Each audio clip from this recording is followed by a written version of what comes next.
আল্লাহ বললেন ওয়ান্নাজিআতি গরকান ওয়ান্নাশিতাতি নাশতান ওয়াসসাবিহাতি সাবহা।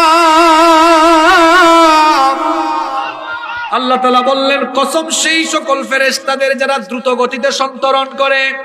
এই যে মরণের সময় হোক সে কাফির, হোক সে পাপী, হোক সে মুমিন ব্যক্তি, ভালো নেককার, যে কোনো মানুষের মৃত্যুর সময়ে এই যে ফেরেশতারা যাওয়া আসা করে, ফেরেশতা আসলো রূহ কবজের জন্য, তারপরে আবার রূহটা নিয়ে দ্রুত চলে যায় হয় আইল্লিন অথবা সিজ্জিনে।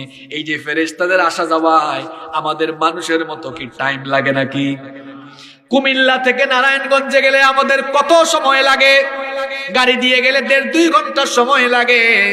কিন্তু এই ফেরেশতারা আল্লাহর হুকুম পালন করে ফেরেশতাদেরকে এইরকম এক জায়গা থেকে আরেক জায়গায় যাইতে লম্বা সময় লাগে নাকি?